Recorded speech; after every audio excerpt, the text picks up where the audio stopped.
RBCs red blood cells जहाँ एक और हमें जीवन प्रदान करती है, हमारी बॉडी को जीवन देती है, वहीं दूसरी ओर डब्ल्यूबीसी ल्यूकोसाइट्स ये इस जीवन की रक्षा के लिए रक्षा कवच का कार्य करती हैं। ये दो प्रकार की इम्यूनिटी प्रदान करती है, एक सेलुलर इम्यूनिटी और एक ह्यूमरल इम्यूनिटी। सेलुलर इम्यूनिटी में ये बैक्टीरिया, वायरस, प्रोटोजोआ इनको इंगल्फ करती है, फेगोसाइटोसिस करती है और उन्हें किल करती है। जबकि दूसरी ओर लिम्फोसाइट्स हैं, ये लिम्फोसाइट्स प्लाज्मा सेल में कन्वर्ट हो जाती हैं और इम्यूनोग्लोबुलिन्स एंटीबॉडीज़ बनाती हैं जो इन एंटीजन, बैक्टीरिया, वायरस, फंगस इनको किल करती हैं और भविष्य में होने वाले इन्फेक्शन से हमारी बॉडी की रक्षा करती है। तो आइए दोस्तों, आप लोगों का स्वागत है हमारे YouTube चैनल पैथोगुरु में, जहां हम DMLT, BMLT और MMLT के स्टूडेंट्स के लिए, हमारे साथियों के लिए हम स्टडी मटेरियल प्रोवाइड कर रहे हैं वीडियो के माध्यम से। इस वीडियो के माध्यम से हम WBC की स्टडी कर रहे हैं, जहां हम WBC के टाइप्स, उसके फंक्शंस और उसके अप्स एंड डाउन्स के कंडीशंस को ऑब्जर्व करेंगे। तो दोस्तों, आप लोगों से उम्मीद है कि आप इस वीडियो को लाइक करें, शेयर करें और सब्सक्राइब करें और बेल आइकन को भी प्रेस करें, जिससे आने वाले वीडियो की नोटिफिकेशंस आपको समय पर प्राप्त हो मिल सके। थैंक्स।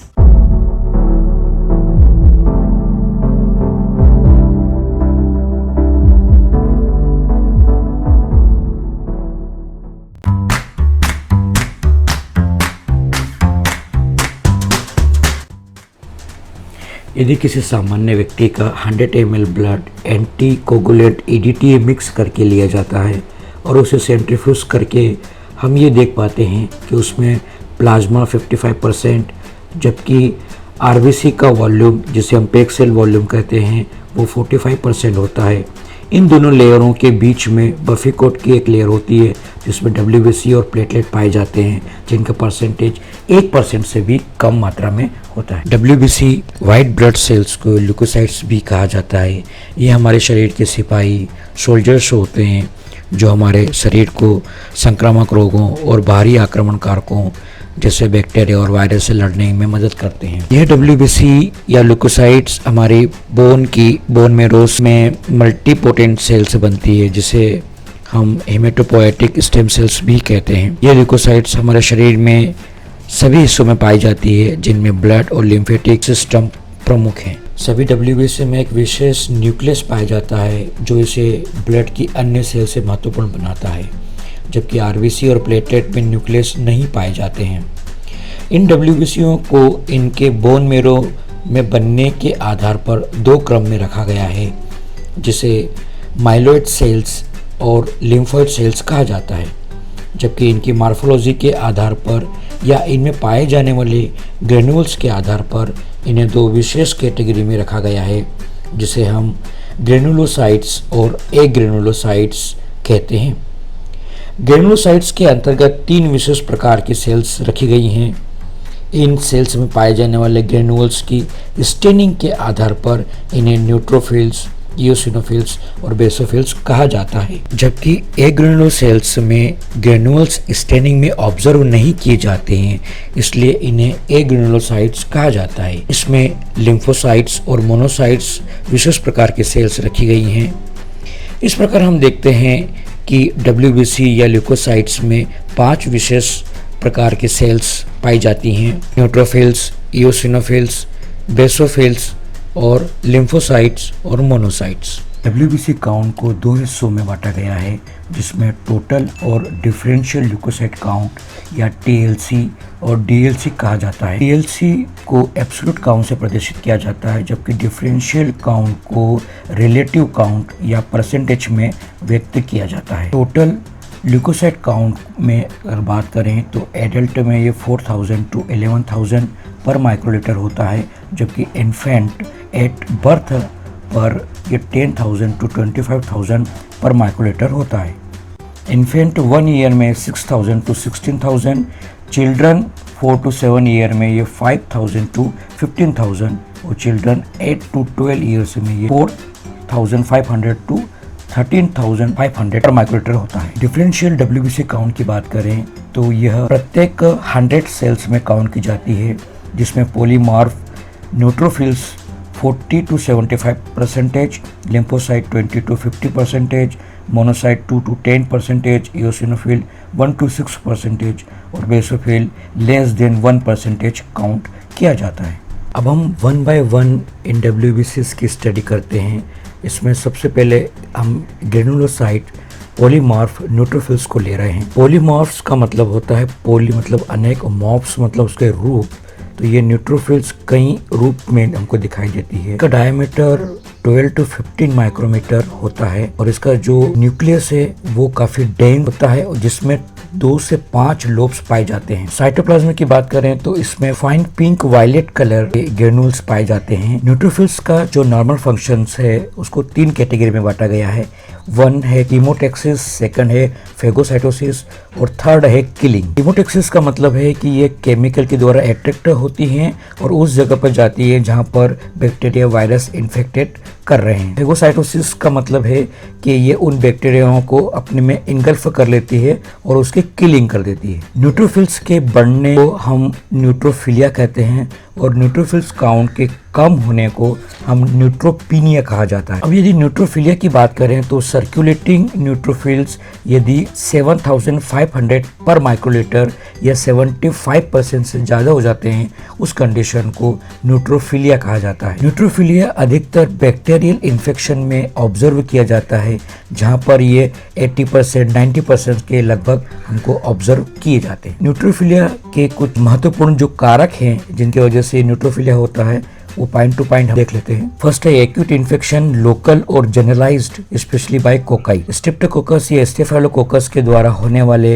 या लोकल और जनरलाइज्ड जो एक्यूट इन्फेक्शन है उनमें न्यूट्रोफिलिया ऑब्जर्व किया जाता है, जैसे pneumonia, poliomyelitis, sepsis, otitis media, osteomyelitis. Other inflammations, सूजन वाली कंडीशंस में भी ये न्यूट्रोफिलिया ऑब्जर्व होता है, जैसे tissue damage from burns, operations, gout, collagen vascular disease. Third है इंटॉक्सिकेशंस जैसे uraemia, diabetes ketosis, eclampsia, poisoning. Fourth है एक्यूट हेमोरेज, इंटरनल और external, acute haemolysis, disseminated malignancies. उन डिसीज में या डिसऑर्डर्स में भी बढ़ जाते हैं जब ये प्रिमिटिव सेल्स जैसे माइलोसाइट्स या माइलोब्लास्ट जब बढ़ जाती हैं। उन कंडीशन में भी यह न्यूट्रोफिलिया ऑब्जर्व होता है, जैसे माइलॉइड ल्यूकेमिया, पॉलीसाइथेमिया वेरा। इन सब कंडीशंस में न्यूट्रोफिलिया को ऑब्जर्व किया जाता है। अब बात करते हैं न्यूट्रोपिनिया की। जब एब्सोल्यूट न्यूट्रोफिल काउंट 2500 से कम हो जाता है उस कंडीशन को न्यूट्रोपिनिया कहा जाता है। यह न्यूट्रोपिनिया करंट इन्फेक्शंस को भी शो करता है, जिसमें हम न्यूट्रोपिनिया के कई कंडीशंस को ऑब्जर्व करते हैं, जैसे सर्टेन इन्फेक्शंस हैं, typhoid, paratyphoid, brucellosis, influenza, measles, viral hepatitis, malaria, काला आजार। जब बैक्टीरिया की बहुत ज़्यादा मात्रा में इन्फेक्शन हो जाता है, मरीज की रेसिस्टेंस पावर कम हो जाती है, जैसे miliary tuberculosis, septicaemia. Drug, chemicals और फिजिकल एजेंट्स के प्रभाव से भी न्यूट्रोपिनिया को ऑब्जर्व किया जाता है, जिसमें बोन मेरो सप्रेशन या फिर बोन मेरो में सेल्स की मात्रा बनना रुक जाता है, जिसको हम एप्लासिया ऑफ बोन मेरो भी कहते हैं। उस कंडीशन में भी न्यूट्रोपिनिया हमको ऑब्जर्व की जाती है, जैसे एंटी मेटाबोलाइट आयोनाइजिंग रेडिएशंस में भी ये हमको ऑब्जर्व होती है। मेटोलॉजिकल कंडीशंस अगर देखें जिसमें pernicious anaemia, aplastic anaemia, cirrhosis of liver, splenomegaly, इन कंडीशंस में भी न्यूट्रोपिनिया को ऑब्जर्व किया जाता है।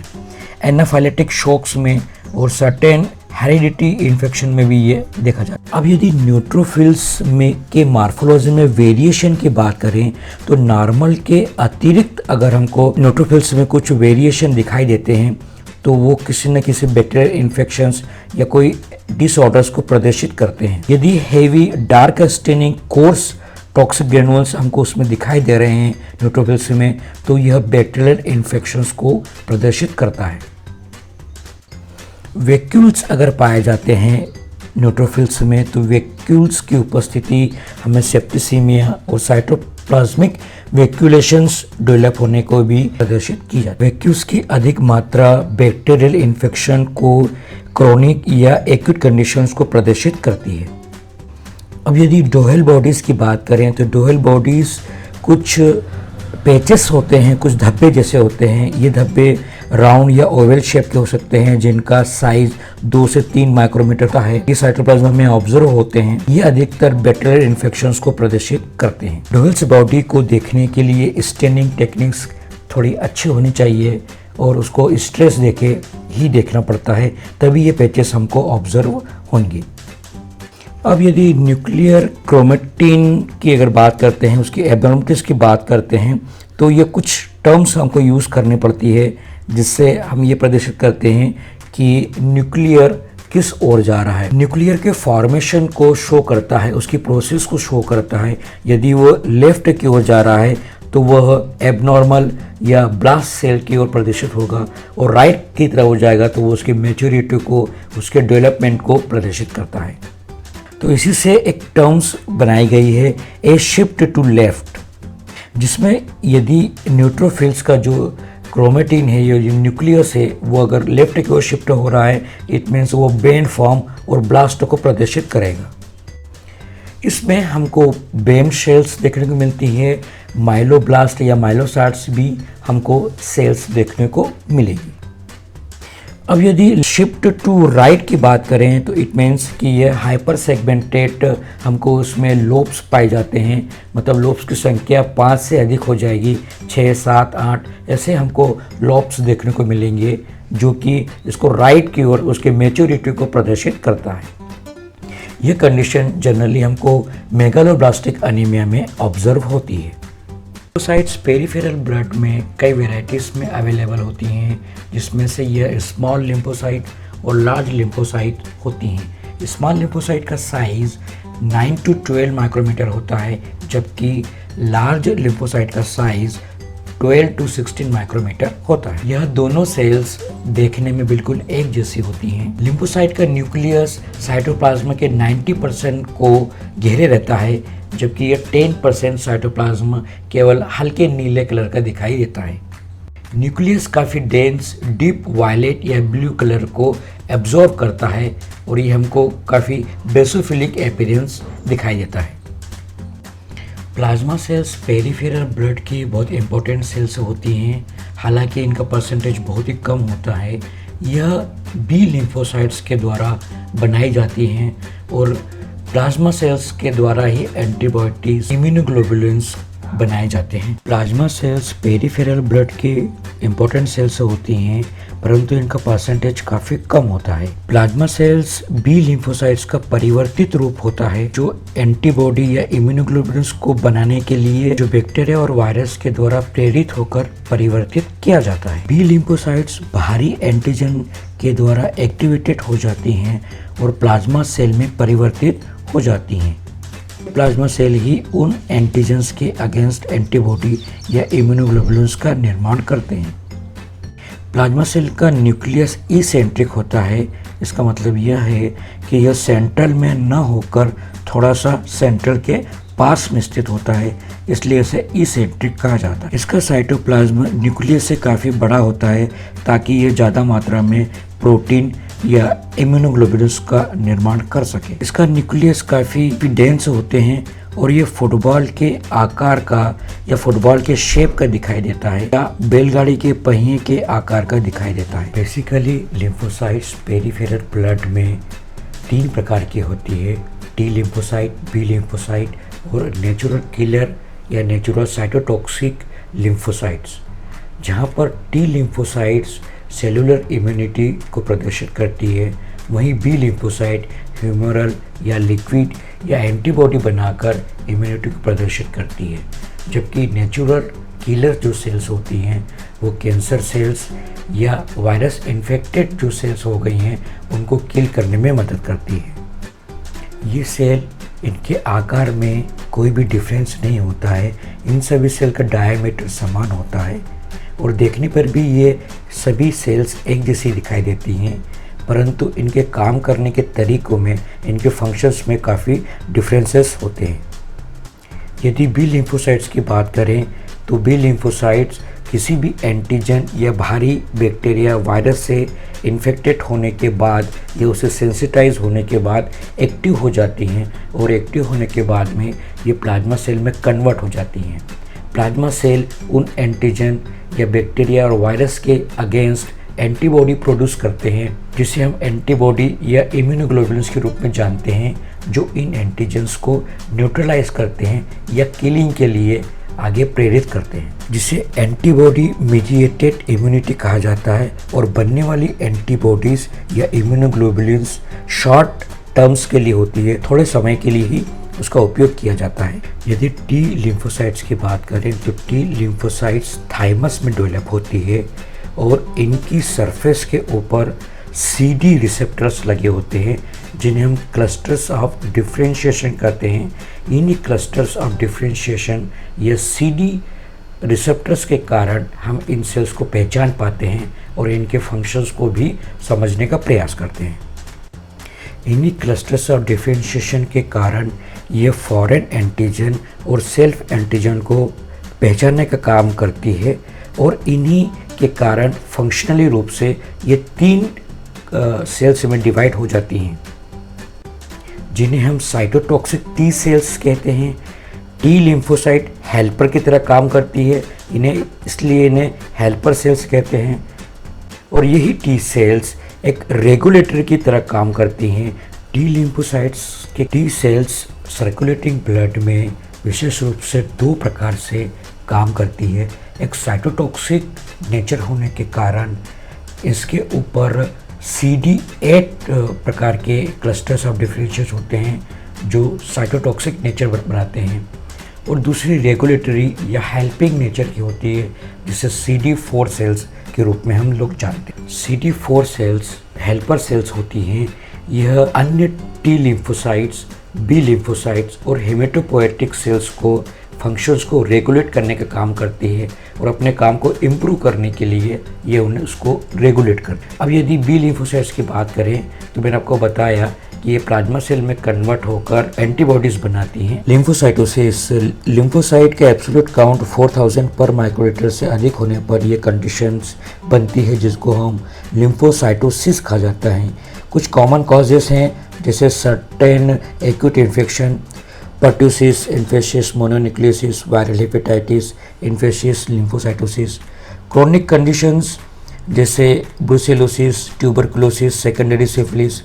हेमोपोएटिक सिस्टम में अगर डिसऑर्डर्स होते हैं, लिम्फोइड ल्यूकेमिया, लिम्फोसार्कोमा और रिलेटिव लिम्फोसाइटोसिस, जो हमें एक्यूट इन्फेक्शन के बाद कन्वल्जन्स के में या झटकों के रूप में हमको प्रकट होते हैं।